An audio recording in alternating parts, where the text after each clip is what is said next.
Oh, hello. Welcome back to Built for Hard. This is episode 3, which means that we are still officially in the let's see if this is a real podcast or just Adam reading a few essays into a microphone with some enthusiasm. Well, so far I am enjoying this process, so thank you for listening. And the idea behind this podcast is pretty simple. I write a lot about leadership, about pressure, responsibility, performance, organizational development, and the inner work required to do hard things without becoming hard on yourself or others. But most of us are already carrying pretty full lives. I know myself, I am. Work, family, physical training, aging parents, teenagers, email, groceries, strange calendar invites that people are trying to market to you with calendar invites. Is that happening to any of you? I hate that. But we're generally just dealing with the fog of existence. So I'm turning one of these written pieces into short podcast episodes every now and then. I'm currently on the rhythm of one a month, so you can listen to these while you're driving, walking, training, making coffee, or just escaping from life and pretending to clean the garage. So today's article is called "What's Your Recipe for Leadership?" And this one matters because most leaders don't struggle because they have no leadership style. They struggle because they have a favorite one and overuse it. Some leaders will push pace, some will protect harmony, some coach, some inspire, some ask for input, and some take control. And none of these are wrong. The problem is when we use the same one in every situation. The power of a great leader is to be flexible, adaptable. So it's like cooking a meal using the same ingredients every single time. Salt is useful, but a cup full of salt, that's a crime. And that's the same with leadership. So the heart of this episode is to learn to build range in your leadership style. The best leaders learn to ask, what does this person and this context require from me right now? What does this team need from me right now in this situation, and what does this moment require, and what authentic part of myself can I bring to this moment? So your default style probably got you to here. You need to respect it and build on it, but don't worship it, because under pressure your leadership style can either become a tool or it can become a leak. So let's get into it. First quote, what is my leadership recipe right now? What ingredient do I need to add next? What's your recipe for leadership? How to choose the right leadership style under pressure. Under pressure, most leaders do not rise to their most enlightened leadership style. They fall back into their most familiar one. The pacesetter, they'll push harder. The visionary, they'll paint a bigger picture. The affiliative leader, they'll protect the relationship. The democratic leader will ask for more input. The commanding leader will take control. And the coaching leader, they might ask another question. And none of these styles are wrong. The problem often is when you're using the exact same style in every single situation. A leader who only knows how to drive pace will create exhaustion. A leader who only knows how to protect harmony will avoid truth. A leader who only knows how to inspire will eventually frustrate the people who need clarity, structure, and follow through. Leadership maturity is not about finding your one perfect style. It's about building your range. The better question is not, what kind of leader am I? The better question is, what does this person, team, and moment require from me? That's where Daniel Goleman's 6 leadership styles become useful. Not as labels, not as personality boxes, but as tools. And like all tools, the value comes from knowing when to use them, when to put them down, and when your favorite tool is starting to damage the work. So let's dig in to Daniel Goleman and his 6 styles. Daniel wrote an article in the Harvard Business Review called Leadership That Gets Results. Daniel argued that the most effective executives do not rely on only one leadership style. They use a range of styles in different measures depending on the situation. The underlying research connected leadership behavior to organizational climate. So leadership behavior is how you show up. Organizational climate is the feeling within the group that you are leading.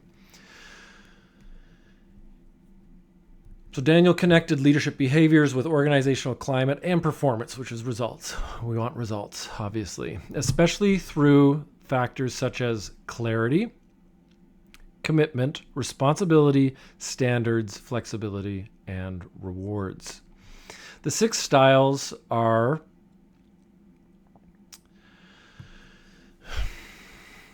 as the 6 styles are, and now I have a typo here that I need to, whatever. We've got 6 styles that have come out. One is a pacesetter. The next one is a visionary. The third one is the coaching leader. The fourth one is the affiliative leader. The fifth one is the democratic leader. And the 6th style is the commanding leader. In the Vita facilitation structure, we have a very simple exercise, and I've run countless leadership teams through this. Learn the 6 styles. So those are the 6 I just said. Identify which style each leader tends to embody. Then discuss what the team needs more or less of right now. Then we ask a very useful question. What's your recipe for leadership? That metaphor matters because most leaders are not just one ingredient. You might need 2 cups of visionary, 1 cup of coaching, 1 cup of affiliative leader, a dash of pace setting, and a pinch of commanding. But if you dump the whole bag of pace setting, don't be surprised when the team burns out. So this article, Leadership That Gets Result, came from a study that took 3 years to complete, interviewed over 3,000 managers and leaders, and pulled out behaviors that affect cultural climate and behaviors that affect bottom line profitability. And what we found is that choosing the right leadership and management style can boost your company's profitability by 30%, especially motivating if you're bonused or an owner of a company. Leadership style creates the climate within your organization. Your leadership style is not just how you express yourself. It becomes the weather system other people work inside. You bring the weather. If you're reactive, the room tightens. If you're vague, the room fills in the blanks. If you're avoidant, the hard truth goes underground. And if you're controlling, people stop bringing you the truth. If you're clear and steady, the team can breathe and move. And this connects directly to a core idea I love to talk about, which is above the waterline leadership. When we lead above the waterline, we're bringing our best self, our creative self, our most effective leadership behaviors and character. When we're below the waterline, we're leaking. We're slipping. We're showing up with behaviors that destroy trust and ruin results and pull us away from ideal outcomes. You can still hold standards. You can still tell the truth. You can still make hard calls and hold people accountable, but you need to do it from a different state. The work is not to never drop below the waterline. The work is to notice faster, recover better, and choose responsibility. That's leadership range. The point is not to become softer. The point is to become more useful. Here's a quote from Daniel Goleman. When we focus on others, our world expands. Our own problems drift into the periphery of the mind, and so they seem smaller. And we increase our capacity for connection or compassionate action. There's a shadow side of every leadership strength. The visionary creates direction, but the shadow is transmission failure. Sometimes people don't know exactly what to do next. The coach will develop people, but the shadow is over questioning the individual when clarity and direction is needed. The affiliative leader builds trust, but the shadow is avoiding the hard conversation. The democratic leader builds ownership, but the shadow is a slow consensus when a quick decision is needed. The pacesetter raises standards and demonstrates the standards, but the shadow is dependence upon that individual. They become the bottleneck. There's resentment and burnout. The commanding leader creates order in a crisis, but the shadow is compliance without commitment. The mature leader does not abandon their natural style. They learn its cost. That's why this work belongs inside of leadership containment. And this is a theory I've been working on for the past year. Containment is not about softness. It's the disciplined ability to stay grounded, clear, and useful under load. The Vita blog already frames containment as strength with discipline, which is the exact lens through which I built this article from. Under pressure, your leadership style can either become a tool or a leak. The question is whether you're choosing this style or the style is choosing you. So we're building awareness here, folks. Case study 1. Let's talk about some past clients I've pulled into this. The pace setter who could see everything except what his team needed. He had been in the company long enough to know everything worked, and that was a big part of the problem. He was the person people turned to when things got complicated. He could diagnose broken systems quickly. He knew where the hidden risks were. He had high standards, fast thinking, and a low tolerance for drift. His instinct when something went wrong was simply to fix it, and often he was right. But at some point in our coaching conversation, something honest came out. He felt aimless. He knew that there was a level of leadership he was missing, but he kept dancing around the edges. He was performing, but he wasn't necessarily building the team. This is the pace setter's trap. A pace setter says, do as I do. They expect and model excellence. They need a motivated and skilled team. It's useful when leaders need quick and driven results. The issues are that they can easily overwhelm their team and squelch innovation. Pace setters, as I've seen, produce results. They model excellence, and they're often the most technically capable person in the room. But the shadow of pace setting is this. The team slowly learns that their job is not to grow. Their job is to not fall short. It's an interesting differentiation when you think about it. So the team will wait, they'll second guess, they'll bring fewer ideas, and they'll look to the high performer to rescue them, to do the work. And often the high performer is complaining, why can't they do this on their own? Why are those coming to me for rescuing? And sometimes the work is to look at yourself. Are you setting the conditions? As the leader, if everyone's coming to you for the answers, are you setting the conditions for people to solve their own work? Or are you lacking the skill to create space for the people you lead to solve their problems and build that skill set?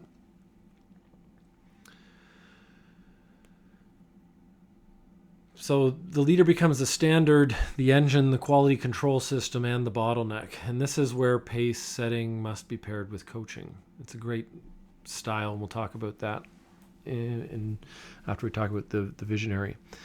The shift for this leader, and I remember it clearly, was to not lower the bar. The shift was simply to ask better questions. It seems simple enough when you know what to do. What would need to be true for someone on my team to handle this without me the next time?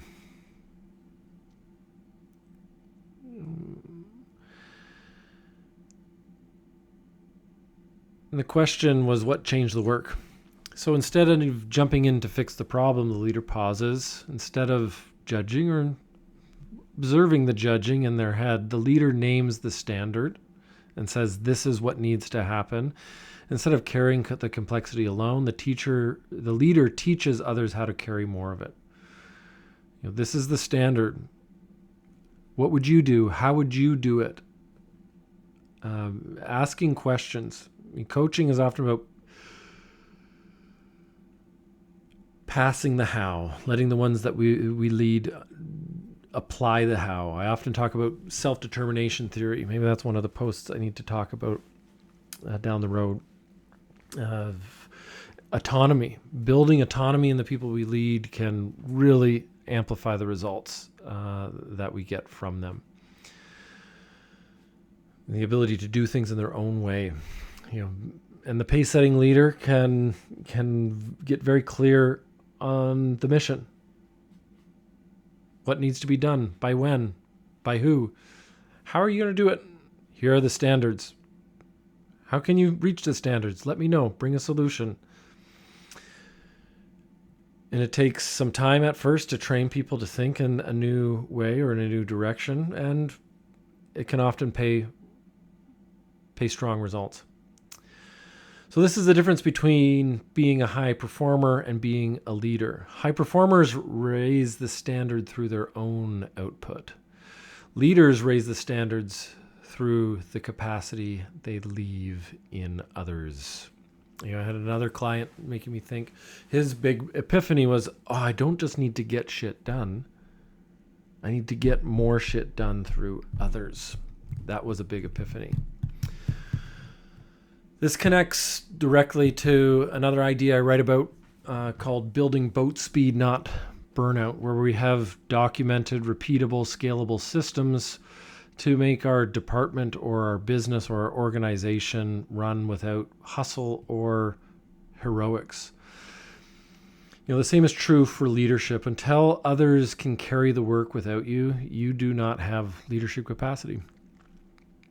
Let's talk about number 2, the visionary who forgot to transmit. This client could describe the future of his company in very vivid detail. Multiple locations, stronger brands, a business that could run without him, more enterprise value, more freedom. He was thinking at the right altitude. But back inside the business, he had key operations leaders who were still unclear about what mattered most. The founder was frustrated, and the operator didn't seem to know what to do without being told. Then came the uncomfortable truth. The expectations had never been written down. The annual plan lived in the founder's head. Role clarity lived in the founder's head. The future of the company lived in the founder's head. The performance standards lived in the founder's head. That's the visionary's trap. A visionary leader, and the visionary leadership skill says, come with me. It mobilizes people towards a shared vision, goals. Guidance is not required, and neither is change in circumstances. A visionary leader inspires the entrepreneurial spirit and inspires independence. It will be a bad fit if the leader works with a team of experts that know more than him or her,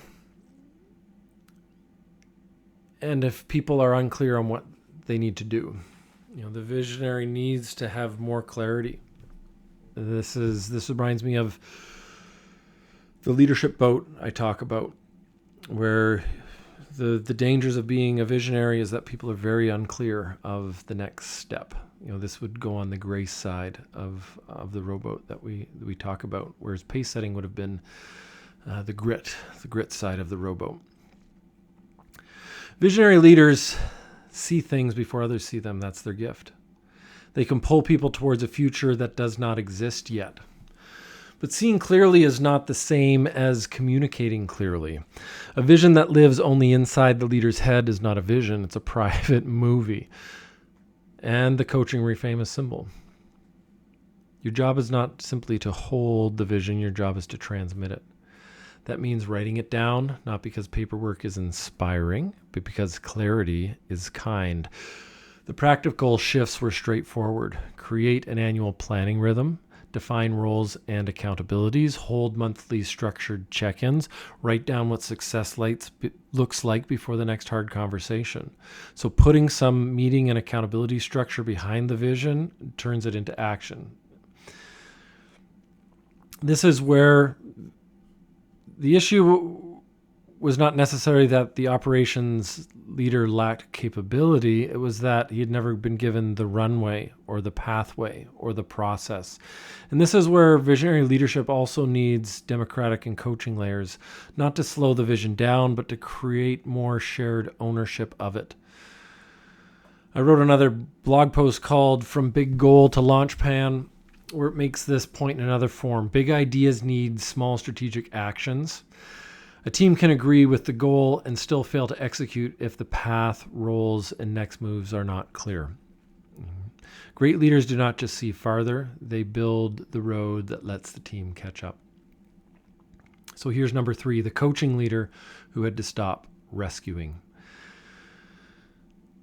This client was managing a growing team through a period of rapid change. New demands, new executives, more pressure, more people, more complexity. He was smart. Yeah, he was very responsible, deeply committed, was exhausted in the specific way that capable people get exhausted, by carrying weight that often belongs to others. In the coaching conversation, the pattern showed up quickly. When the direct report froze, he unfroze them. When someone needed to learn project management, he managed the project. When ambiguity appeared, he stepped in. The work was not failing, but no one else was growing. He was being the hero. The coaching skill is to ask people to tell you more. A coaching skill set develops people for the future, builds lasting strengths for success, and places onus on the individual for their own personal growth. Coaching doesn't work when teammates are defiant, are resisting change, or lack proficiency or skill. So this is the coaching leader's trap, not because they coach too much, but because they confuse care with rescue. They want people to succeed, so they step in too early. They answer that question, they solve the problem, they smooth the path. And every time they do, they remove the friction that would have built strength. It's like training. The shift started with one question. Who on your team is ready to manage someone else? He had an answer immediately, and that mattered. Coaching doesn't require a grand leadership transformation. It starts with a real opportunity to let someone else carry more. In this case, it meant giving a capable direct report responsibility for 2 new hires, real ownership, real expectations, real results that needed to be delivered, real follow-up. Not a suggestion, responsibility. His job was also to stop being the answer machine and start becoming the development system. That meant asking better questions in his one-on-ones. It meant shifting from status updates to capability. What did you figure out this week that you couldn't figure out last week? It's highly motivating, by the way. Reminding the people we lead about the skills and the capacity they're building. It meant tolerance for the temporary inefficiency of someone else learning, and the capacity built more in the long term. Coaching is not rescuing, it's building someone's capacity to carry more. Let's talk about the 4th, the affiliative leader. Learning when harmony becomes a liability. This client was the kind of leader people trusted. Calm, present, good at listening, deeply empathetic. People came to him with hard things. The team respected him. His bosses valued him. He genuinely cared about the people inside the business. But his 360, and I've done a number of these 360s where you get feedback from everyone in the organization. His 360 carried a thread he couldn't ignore. A 360 is when you ask the people you lead, your colleagues, the people above you, to tell you how your behaviors are perceived. Because how other people see you is different from how you see yourself. And then in those gaps, you can identify leadership growth. So we went through a 360 together, and this came back with a blind spot. And for him, it was empathy. He was giving underperformers one more chance, then another. He was protecting harmony when the moment needed clarity and more tension. He needed to learn how to hold more tension. He was building consensus when someone needed to make the call. He was showing care, but sometimes that started to look like avoidance. And this is the affiliative leader's trap. Affiliative leaders build trust, they create belonging, they help people feel seen, but warmth alone does not tell anyone where to go. The coaching insight was not be less caring. The insight was caring without accountability is not care. It's conflict avoidance with good intentions. Real care includes a hard conversation. An affiliative leader is a people-first leader. They create emotional bonds and belonging. They work best in times of stress. And affiliative leaders are most useful when trust is broken. They can heal traumas, organizational traumas, especially is what we're talking about. Issues, too much praise and nurturing can cause mediocre performance and lack of direction. And so this leader was too affiliative. Real care says, I'm telling you this because I believe you can do better. I'm not going to pretend that the issue is smaller than it is to protect the comfort in the room. The shift was not about becoming harsher. It was about becoming clearer and training that ability to hold tension. So we worked on 3 practical behavior shifts. 1, start one-on-ones with the relationship and move to the task list. So we had put in a meeting cadence and we had a more regular cadence of task accountability. Communicate upward with more proactive clarity instead of waiting for permission.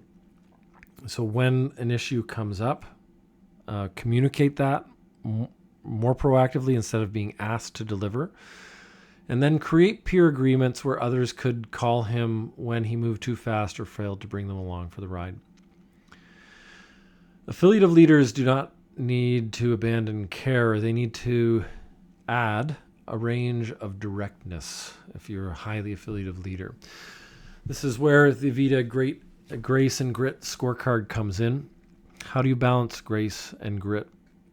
Grit pushes for clear outcomes, and grace sustains people. The best leaders do both. You can be both direct and kind at the same time. In fact, the most trusted leaders often are. Let's talk about case study 5, the Democratic leader who kept launching without buy-in. He had one of the strongest strategic minds in the organization.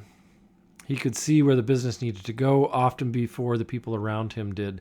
He had clear instinct for the future, a strong bias for action, and the energy to move. The problem was not his vision or his clarity of strategy. The problem that he was launching without loading anyone else onto the plane. When feedback came back from his peers, the message was blunt. He went through 360 as well. You move too fast. You do not include us. By the time we hear the decision, it feels like it's already been made.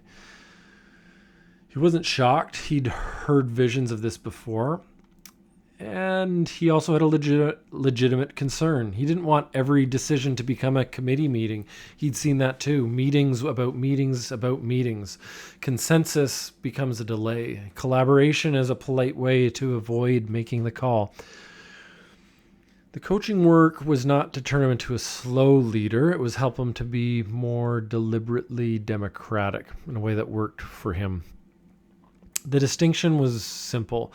Not every decision needs consensus, but some decisions need ownership, and that takes time. And you need to learn to value that time. We talk about having different values and skills in a previous podcast, The Leadership River.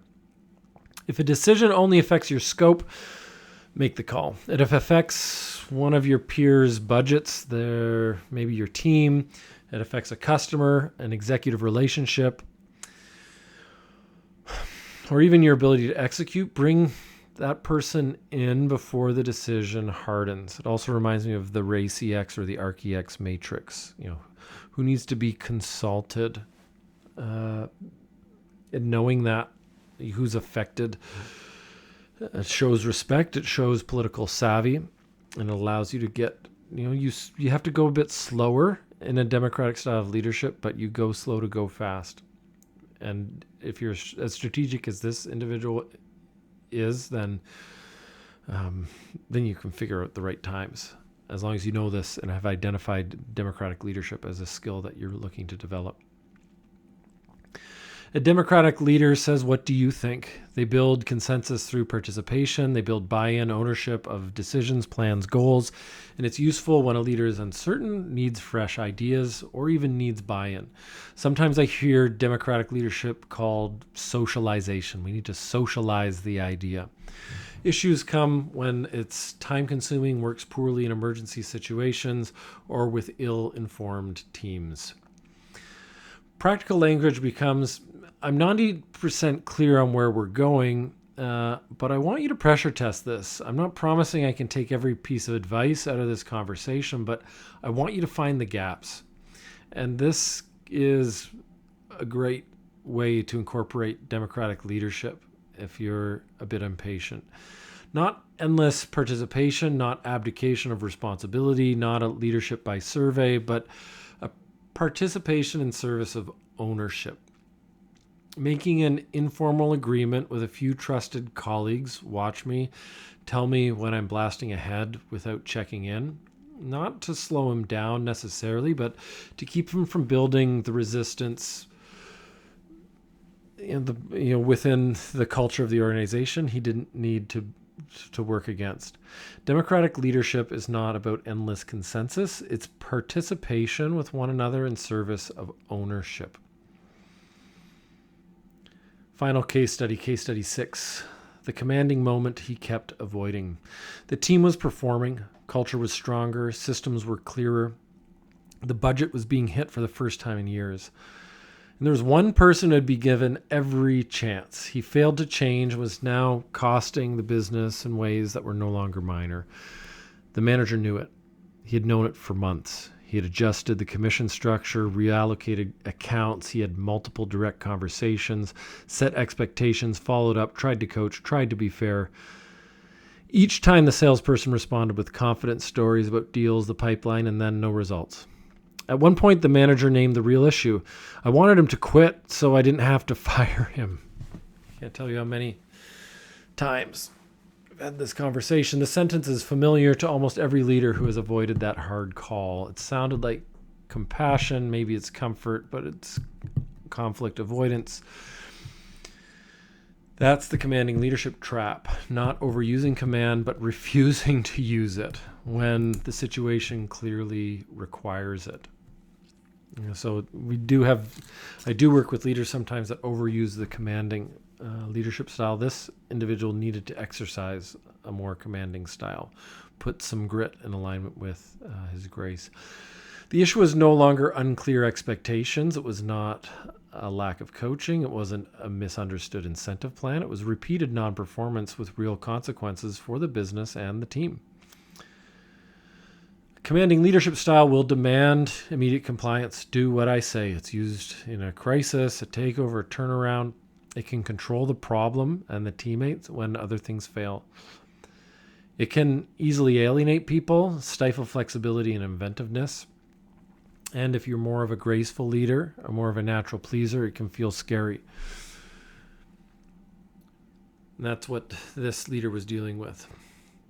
What the moment required was not another developmental conversation. It required a formal performance plan, clear, written, time-bound, delivered in person, getting comfortable holding that tension with another manager present, not softening. That created ambiguity, and the language was simple.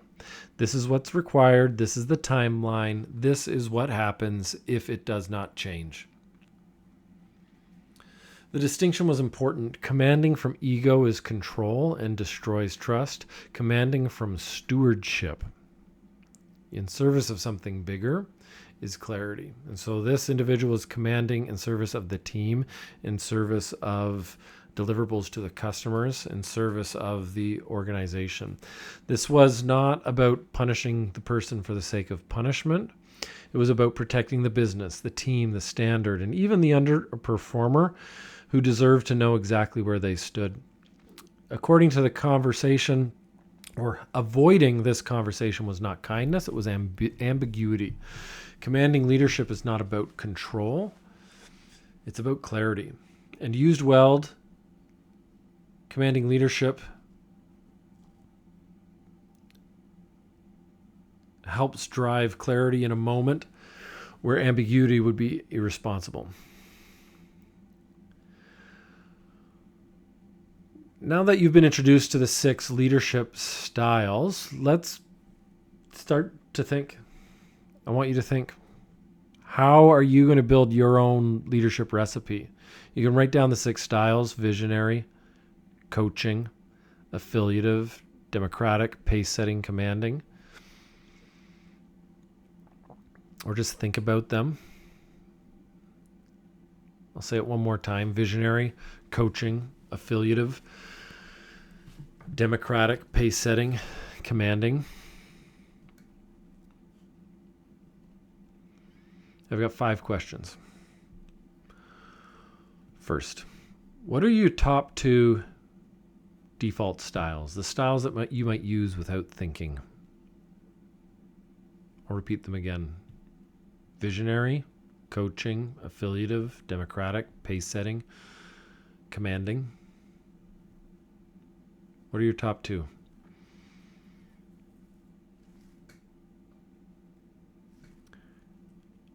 Now, which style do you overuse when you're under pressure, when you're stressed?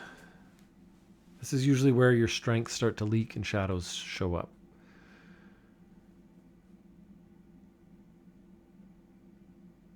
When you're stressed, to become more visionary, do you coach, build relationships? Are you more democratic, pace-setting, commanding?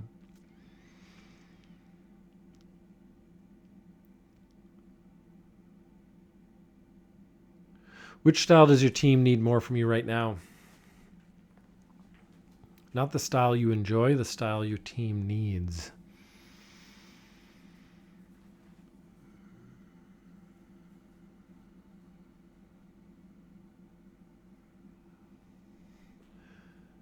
What style does your team need less from you right now?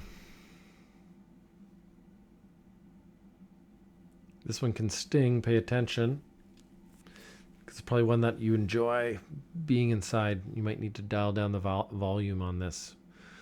Less visionary, less coaching, less affiliative, less democratic, less pace setting, less commanding. It's all context dependent as well. So who on your team needs what? Different people will need different styles. One person might need coaching, one might need pace setting, one might need democratic, affiliative, one might need the vision, one might need to just be put in their place all the time. So understanding what tool you bring to which person. The goal is not to become a different person. The goal is to bring parts of your authentic self to become a more useful leader.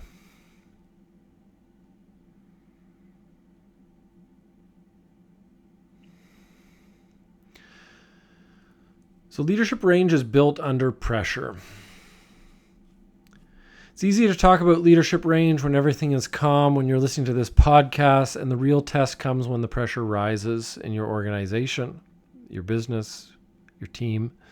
The team misses the target, the senior leader challenges your plan, the underperformance disappoints you again, when the room gets tense, when your body wants to tighten, rush, avoid, rescue, or control, that's the moment.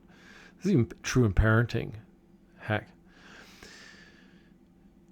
And when you get frustrated, you leak your default style, or you can choose.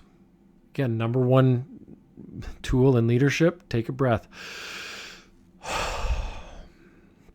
Notice the pressure, name what the moment requires, and pick your tool.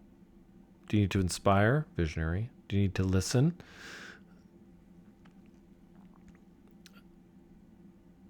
Affiliative. Do you need to coach? Coaching. Ask questions. Do you need to decide? Commanding. Do you need to protect the relationship? Sometimes you just need to say clearly and cleanly, this is what needs to happen next, now. Command it. That's not inauthentic, that is mature. So here's my final thought. Your default leadership style probably helped you get here, but what? but do not worship it. Respect it. The pacesetter needs to learn how to build capacity, not just output. The visionary needs to transmit the future, not just see it. The affiliative leader needs to tell the truth, not just protect the room. The democratic leader needs to know when the conversation is done. The commanding leader needs to use authority without becoming addicted to control. And the coach needs to know when the person needs a question and when they need direction. The world does not need leaders trapped in one style. It needs stewards with a range of style. People who can carry pressure without dumping it. People who can hold standards without becoming harsh. People who can care deeply without avoiding truth. People who can move fast without leaving everyone behind. I'll finish with these two questions. What is your leadership recipe right now? And what ingredient do you need to add next? Thank you for listening. There's more information on the website, valuesdrivenachievement.com/blog. Reach out to me on LinkedIn or my website if you want to talk more. Or if you're one of those lucky people who has my cell phone number, give me a call or a text and let me know you listen to that. That would mean a lot to me. Talk to you later. Bye-bye.